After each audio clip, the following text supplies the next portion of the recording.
Bom, vamos começar falando então sobre desafios do ensino de literatura por meio de métodos multimodais. É o nome do artigo do Fleck, do Santana e do Lopes, de 2020. Bom, essa questão não fala sobre os desafios em si, mas são alguns apontamentos teóricos que primeiro vamos fazer sobre a multimodalidade e depois sobre a oralidade e essas duas questões. Então, dando início, multimodalidade tem a ver com intertextualidade, como aponta Jauss, de 1979, que, ao relacionar um texto escrito a uma pintura, a um filme, uma música, segundo expressa Mendonça Filhola, 1994, o desejo de investigação que lhes permite conectar, ou seja, lhes permite aos alunos conectar os temas e as matérias discutidas em sala de aula àqueles aspectos de seus interesses cotidianos via buscas e consultas nos tantos sites disponíveis para isso, e a criatividade para estabelecer relações intertextuais entre as diferentes mídias, nos quais os textos da temática discutida podem ser apresentados e repensar o que já sabem a esse respeito. É interessante pensar que, dentro da multimodalidade, a gente espera que o aluno realize essa intertextualidade. Por exemplo, a paródia, né? Se a gente for pegar um exemplo bem clássico de uma multimodalidade, a gente pensar em um texto e repensar ele dentro de um outro contexto, como é o caso daquela música do Renato Russo, O amor é o fogo que arde sem se ver, é ferida que dói e não se sente, é, é amar, nasce de contente, enfim. Você percebe a utilização desse aspecto intertextual e o que é como se fosse uma paródia, mas não é uma paródia. Eu não estou alterando o significado, eu estou alterando os meios, né? Ele musicalizou um poema de Camões, o Renato Russo. Então, dentro dessa temática de multimodalidade, num contexto contemporâneo, tecnológico, são duas questões. O aluno ele precisa tanto ter o repertório para realizar essa conexão, quanto ter o interesse de realizar essa conexão de assuntos. Então não é possível, trazendo para a realidade, né, e aí é sempre interessante fazer esse paralelismo de que o interesse do educando para as leituras sugeridas e para a realização das atividades a ela apresentadas. Esse interesse, esse ato de instigar, ele é uma dificuldade para o próprio ensino de literatura, para o próprio ensino de português, para o próprio ensino de leitura atualmente. Mas como instigar? E aí ele aponta que é um trabalho que deve ser iniciado desde o ensino fundamental 1. Mas no decorrer do artigo ele vai apresentar as problemáticas que, ok, temos que começar no ensino fundamental 1, mas o preparo do professor em relação ao letramento, uma vez que as técnicas de alfabetização são diferentes do ensino fundamental 2, né? No ensino fundamental 1 você está preparando o aluno para esse ambiente escrito. Então, como instigá-lo a se aventurar nesse ambiente escrito que se utiliza do repertório, que se utiliza dessas conexões, que se utiliza do cotidiano, em sua maioria, dentro da teoria dos textos modais. Bom, são muitos, são muitos desafios em prol de para se utilizar desse desse método, como é definido pelos autores. E aí, dentro do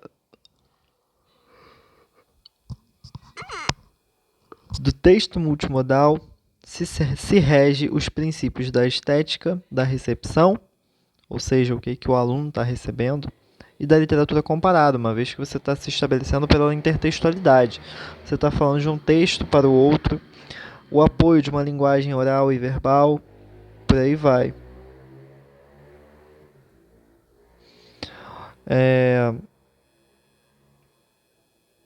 Prosseguindo. O uso de textos multimodais amalgamados em uma temática comum, ou seja, você não pode utilizar um texto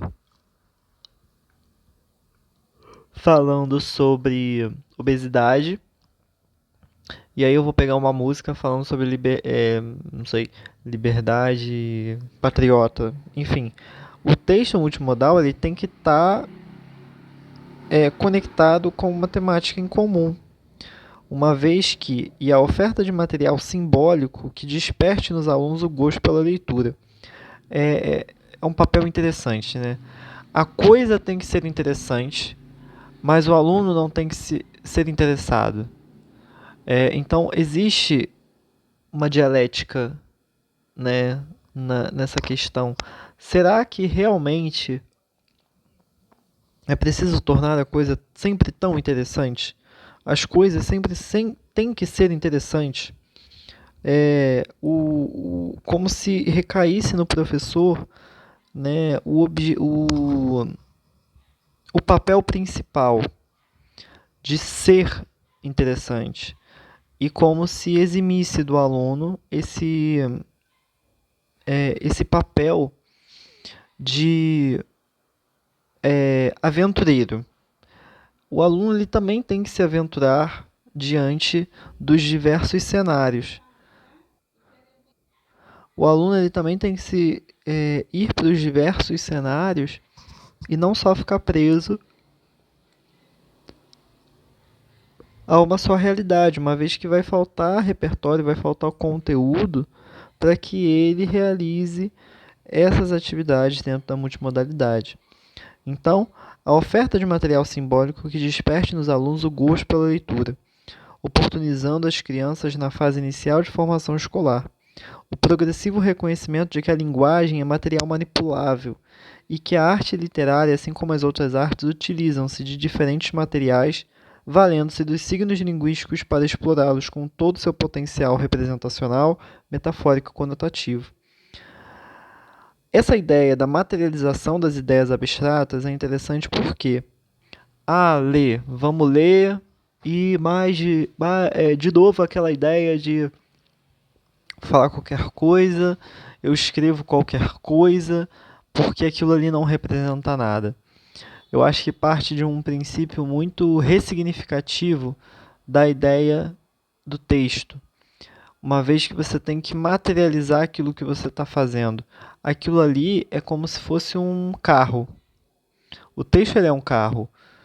Tem toda uma engrenagem que tem um motor que acelera, que você tem que pisar no texto, né? O eu lírico, se a gente for parar para pensar assim, né? O personagem principal, ele toma a vida própria dentro daquele carro imaginário que a gente cria, é uma alegoria, né, para mencionar o texto, que ele precisa pisar no freio para o carro parar, para a história, né, seguir.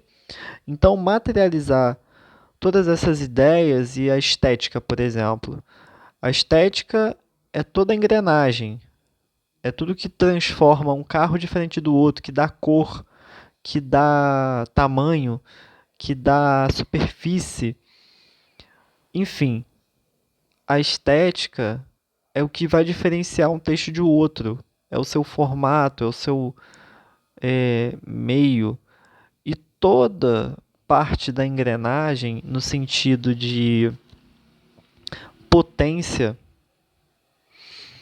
são os aspectos que já foram mencionados anteriormente, são os aspectos externos ao texto. Que, na verdade, quem influencia é quem está dirigindo. Então, para cada leitor, o texto ele vai funcionar de uma forma diferente, porque o pé que pisa no acelerador vai ser diferente, vai ter uma pressão diferente, a forma de andar vai ser diferente. Quem está conduzindo é o leitor. Então, essa materialização da ideia, ela só vai acontecer quando o próprio leitor tomar conhecimento a partir dessas oportunidades realizadas pelo professor, nessa formação, de que ele tenha contato com os diferentes símbolos, né? Como eu já mencionei uma vez, a palavra é uma cebola. E o texto, se ele é feito de palavras, ele vai estar rodeado de significados que o aluno, né, é uma ideia bem vigotskiana, do Vygotsky, ele precisa ter contato com várias superfícies, várias camadas de sentido, para que ele conecte outras camadas mais zonas, né, as zonas de conhecimento.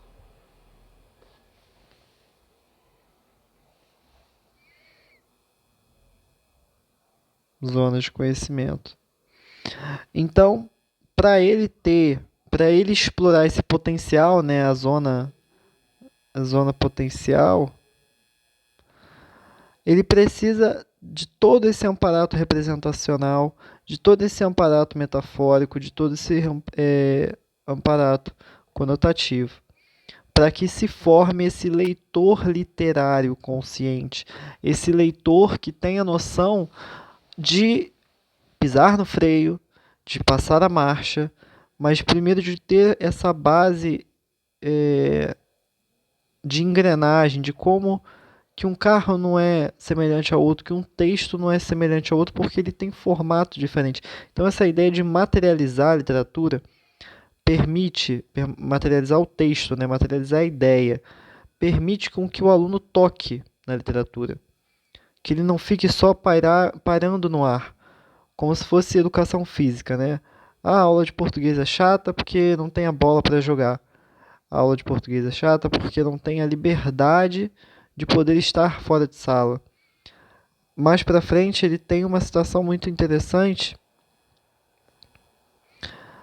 que da Lajolo. Como sempre, a Lajolo eu digo que é a minha autora favorita de literatura infanto-juvenil, porque ela fala sobre o problema da institucionalização da literatura. Desde 1999, quando ela lançou aquele livro, O que é literatura. E aqui ainda não fala, mas ela diz aqui assim, ó. Aqui, ó. É o Rice que fala: saber que a imaginação nos permite ser outras pessoas e nós mesmos. Ou seja, por mais que a gente, por exemplo, esteja fora de sala ou dentro, a literatura permite a gente estar ao mesmo tempo. A literatura ela permite que a gente saia da realidade, estando na realidade, porque todo texto ele é intertextual, todo texto é modal, e é isso que vai ser falado ao final. Mas vamos dar uma segurada para não perder a linha. E aí ela chega, né, já falando sobre o ensino de literatura pelos textos multimodais. Ainda não introduzimos a questão da oralidade, mas já sabendo que todo texto é multimodal, a gente pode entender que todo texto também é oral, todo texto também é escrito, pode ser escrito. Por aí se segue. E ela diz assim, 1993 ainda, a literatura como linguagem e como instituição, ou seja, literatura é linguagem e instituição. Linguagem e instituição, que se confiam os diferentes imaginários, ou seja, a literatura também é uma cebola que aqui dentro reside uma imaginação. Imaginação é imagem, que nada mais é do que percepção de algo. As diferentes sensibilidades, valores e comportamentos através dos quais uma sociedade expressa e discute simbolicamente, ou seja, tudo dentro do campo do símbolo, do signo.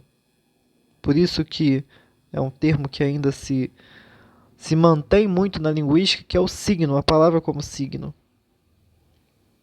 que representa todo esse simbólico.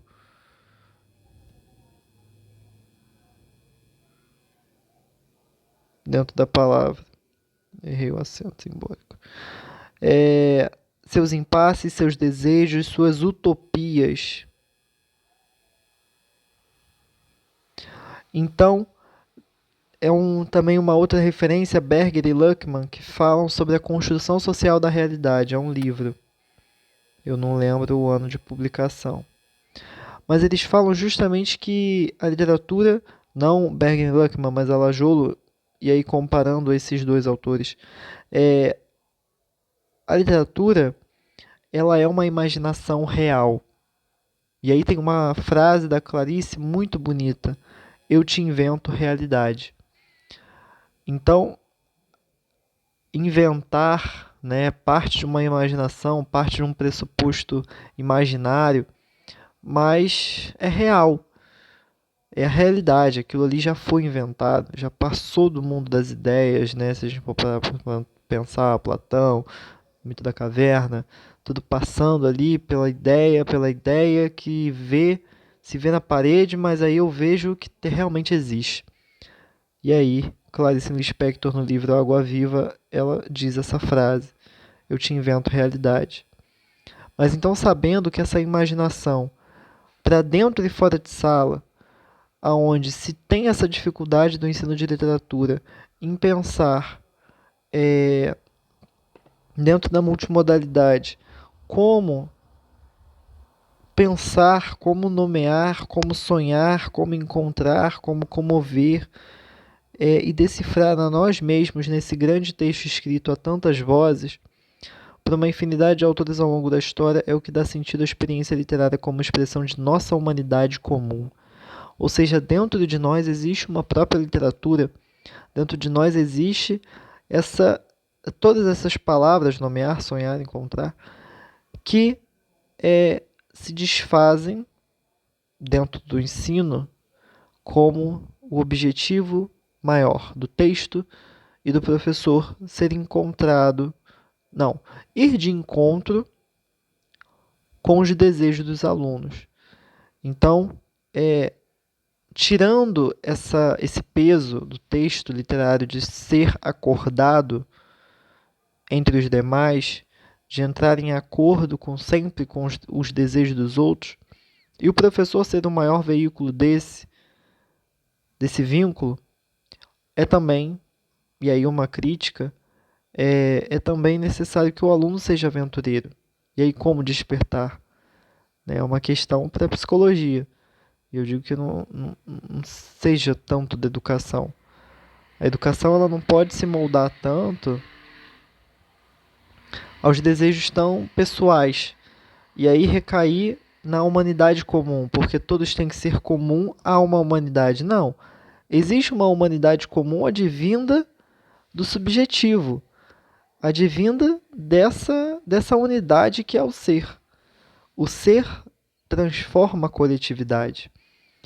E aí são várias críticas para o campo do ensino, e não para o campo em si da literatura. A literatura não deve se adequar a uns e a um. Ela deve se adequar à produção do autor. Mas esse autor ele só produz estando em um meio, estando nesse contexto. E aí é o que Clarice diz aqui: eu te invento realidade. Inventa a partir de algo pré-existente. Nenhuma realidade ela surge do nada. Ela primeiro precisa passar por um processo de imaginação. Então, ensinar as crianças a lerem por meio do uso de textos multimodais, incluindo-se a vasta produção literária disponível, adquire essa dimensão de descortínio de novos horizontes e o refinamento da personalidade. Então, justamente, esse refinamento da personalidade é entrar em contato com a humanidade comum. E aqui a gente já está em outro processo. É a partir do texto, aqui a gente estava vendo antes, e agora a gente está vendo durante. Então, com o texto, ele é feito de uma humanidade comum, de um ser comum, que para o ensino ele vai então refinar outro ser comum. E isso a gente está falando de um, mas que equivale para os 30, que vai ser e por aí vai. Então esse refinamento da personalidade para um, o texto é ótimo, a meio texto, coraçãozinho. Para outro, ele fica em aberto, porque talvez ele não tenha lido. Ah, mas a proposta foi realizada para todos na turma. Para todos, vírgula. Essa pessoa talvez tenha faltado. E aí o outro aluno, que é amigo dele, falou mais ou menos, e aí ele não gostou. Então, a partir não do referencial do professor, mas sim do referencial do amigo, que também implica. Porque esse amigo, ele está passando a sua visão subjetiva, ele está passando não o texto como esse pedaço de humanidade comum, com o senso crítico, que ele está passando com essa ideia de senso comum. O imaginário de um com o imaginário do outro. A imagem que ele tem com a imagem do outro. E aí esse aqui também pode ter odiado. Mas isso porque ele teve um contato com o texto em si, que esse carinha aqui ele veio. Enfim, isso é um processo do ensino, um processo muito individual e ao mesmo tempo coletivo, que os dois eles vão se perdendo entre um e outro, mas que o objetivo maior, geral, seria esses dois princípios segundo os autores. E aí é interessante pensar, esse ato de decodificar, o texto literário, ele não é uma decodificação, ele é uma leitura. Leitura é você pegar os elementos que existem do seu repertório subjetivo, do seu repertório de mundo, e você aplicar, então, numa leitura. Ou seja, numa descrição ou num olhar atento sobre aquela realidade, sobre aquela produção textual. Para finalizar, não, ainda não é para finalizar. Pensei que estivesse na última página. E aí, eu acho que esse é o ponto auge desse artigo no que diz respeito à BNCC. Ou seja, então vamos partir para o ensino de literatura, vamos partir para a formação desse leitor. E aí, diz o seguinte: a formação de um leitor crítico capaz de transitar por diferentes modalidades textuais e interpretá-las com desenvoltura e aproveitamento. Como formar um leitor crítico, um leitor literário, se, e aí vem as palavras do autor. Entre esses processos de escrita, de formação de sociedade, existe a subjugação. Esteve sempre presente o impedimento às mulheres, os indígenas e africanos afrodescendentes ao acesso à escola e, consequentemente, ao aprendizado da leitura e da escrita.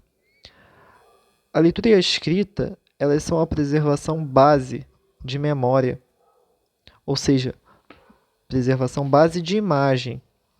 E aí, como esse leitor ele vai ser formado de uma forma crítica?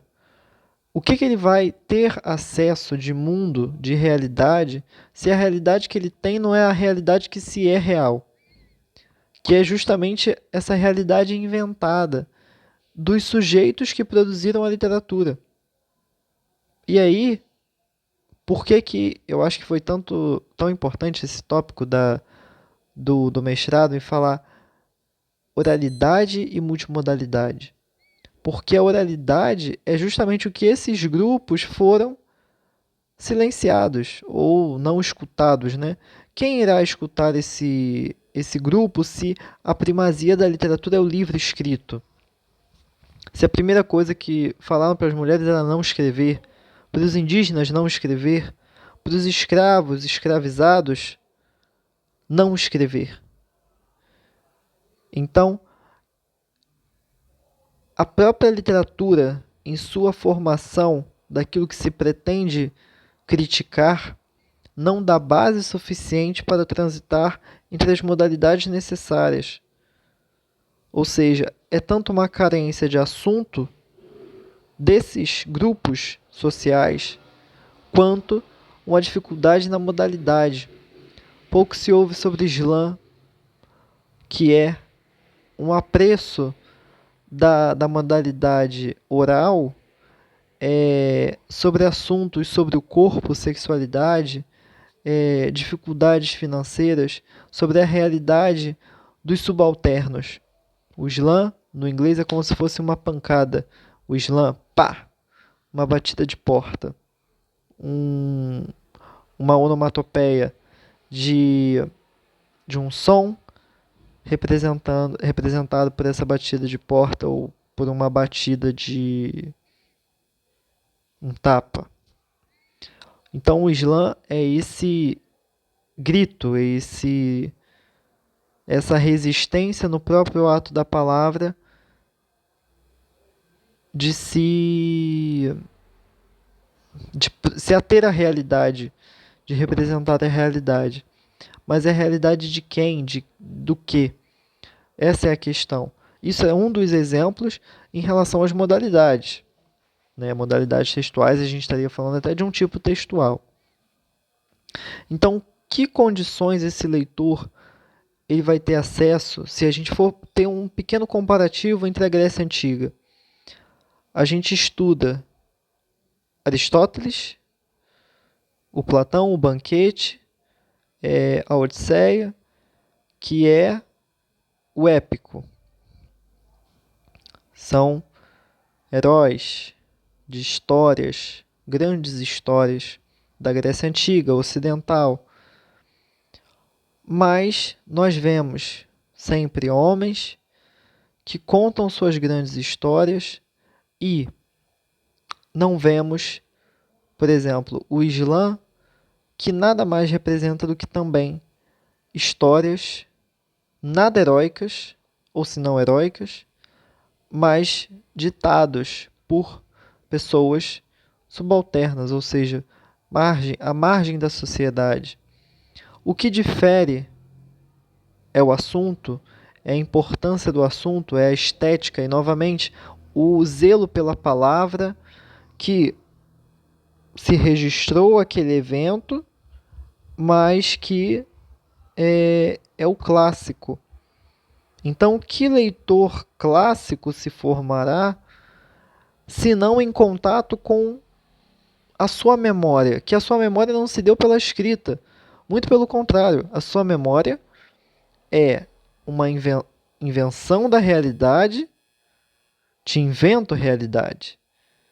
A invenção dessa realidade que não pegou, não agregou mulheres, indígenas, africanos, no nosso caso do Brasil. Então, até que ponto esse mundo mágico, esse mundo fantástico que deve ser inserido na literatura infantil, ele acontece de fato. Então, quase chegando ao final dessas críticas em relação ao ensino dos gêneros agora. Sem obrigá-lo a manter-se nas amarras do cotidiano, a consciência do leitor. Paradoxalmente, por apresentar um mundo esquemático e pouco determinado, a obra literária acaba por fornecer ao leitor um universo muito mais carregado de informações, porque o leva a participar ativamente da construção dessas, com isso forçando a reexaminar a sua própria visão da realidade concreta. A gente pode também ter um problema da construção da literatura como algo muito gramatical, porque eu tenho que ver o que acontece na oração, eu tenho que ver a figura de linguagem, e você perde o apreço da ideia. da imagem que aquilo ali tenta passar para o próprio leitor. Então,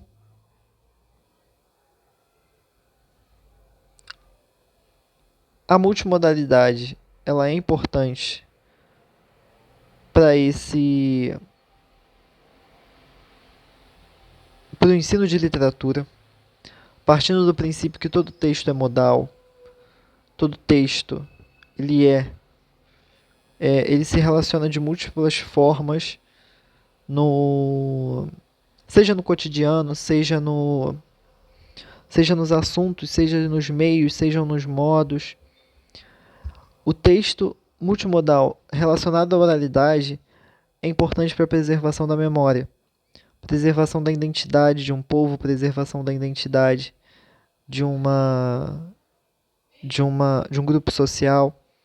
Então, a oralidade e a multimodalidade, nesse pouco aspecto que foi mostrado aqui, ele se relaciona com todo o anterior, de que esse leitor literário ele só pode ser formado se houver contato com o repertório, e que, para o ensino de literatura, não cabe somente, e aí é uma crítica que a gente pode fazer analisando o texto, mas não cabe somente ao professor ou à obra em si ser boa, porque também parte do aluno ser um aventureiro. Mas também, para ele ser um aventureiro, ele tem que estar em contato com a realidade dele. E talvez o texto literário não esteja em contato com essa realidade, porque ele falta justamente acesso da base, acesso do que se pensa ser literatura e por quem produziu a literatura. Essa é a maior questão da oralidade e da multimodalidade. Se espera do texto multimodal diversos modos e assuntos, esses dois tópicos essenciais, modos e assuntos, mas se tem pouco assunto de mulheres, assuntos de indígenas, assuntos de negros, então como que o aluno possa se aventurar nesse mundo se ele pouco vê o mundo dele nesse mundo? Essa é a maior crítica com base nesses desafios atuais contemporâneos e ainda mais tecnológicos no ensino de literatura nas escolas do Rio e acredito no Brasil. Bom, essa foi uma leitura base desse artigo por hoje.